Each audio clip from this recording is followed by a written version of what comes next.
My name is Ayesha Nurdjaja. Today we are at Shukette restaurant in New York City.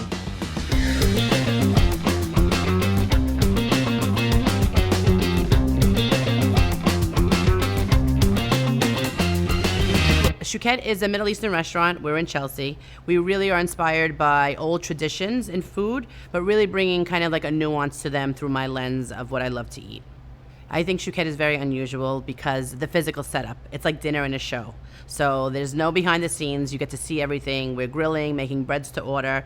But what I find unique about the restaurant is it's very vegetable forward. So I think when people think about Middle Eastern cuisine, they automatically think about meat on skewers and hot coals, but they forget about how highly seasonal it is. I think the Mediterranean Middle Eastern diet has always been like what's in season, and to celebrate that in a minimalist way that extracts the most flavor.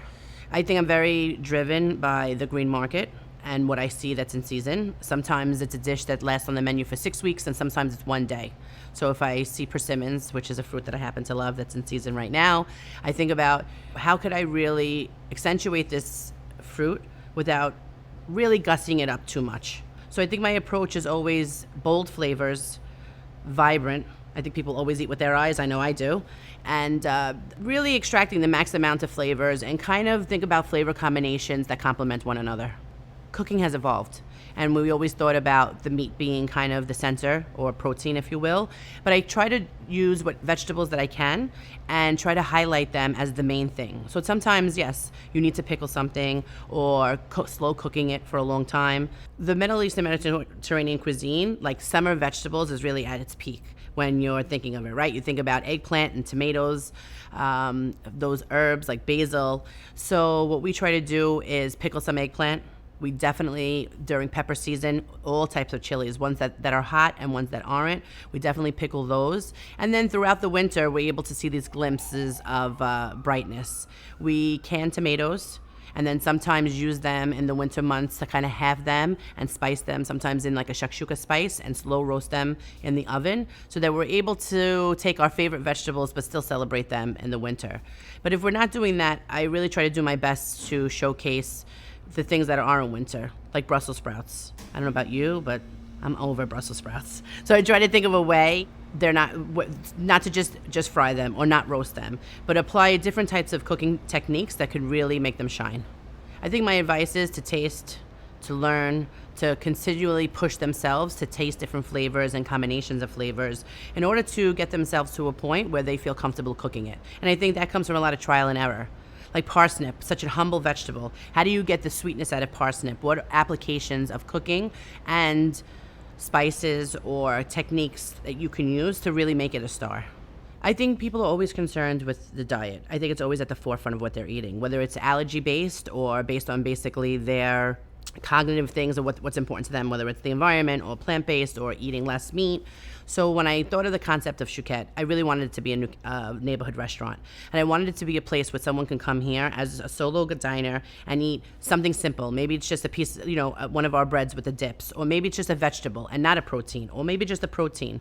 So I think that was really my approach when I thought about it. I think that guests are really thought forward when they think about where they want to eat and what they want to feel. And I think the idea of when you eat here is that like you're not rolling out of here. Of course you can push the limits at any restaurant, no matter what you are, to feel that way. But I think there's a sensibility to my cooking where it's like light and bright, and that you're having all of these small plates that pack a lot of flavor, and you're not really thinking of it as, oh, I missed that chicken, or I didn't have that steak. And not that I'm deterring you from having it, but there's a lot of healthy, plant-forward recipes on the menu.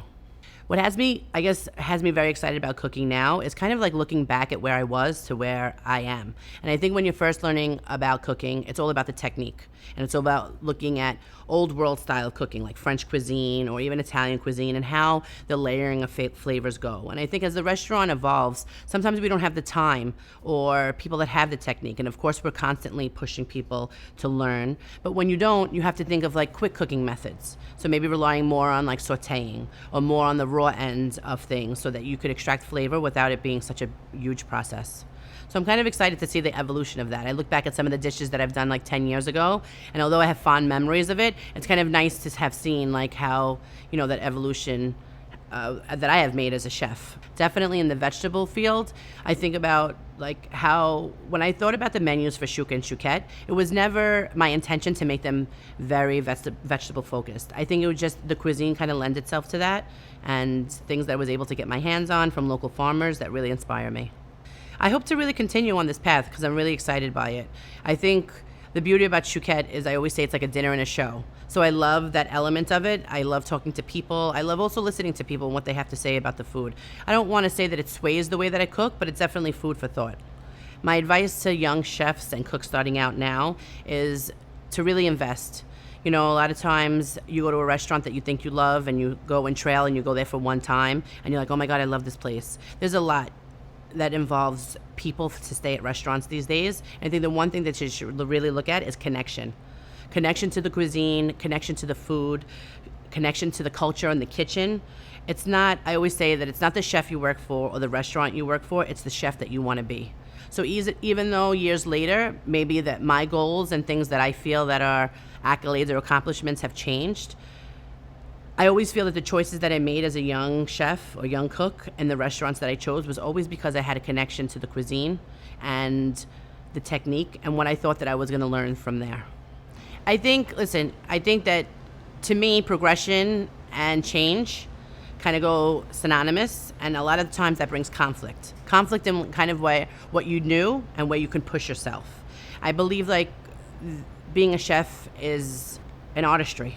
And being able to express your art in different ways is really amazing. But at the end of the day, you really need to learn technique and how to be able to do that. Or talking about what I said before about traditional recipes. You want to make a hummus. Great. But what is hummus?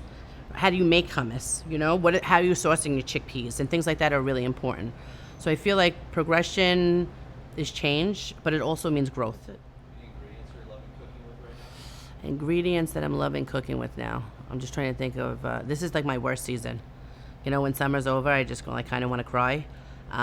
So I go into the field like where I don't want to touch butternut squash and all those other things. So I'm trying to think of something that's been exciting me lately. Carrots, believe it or not.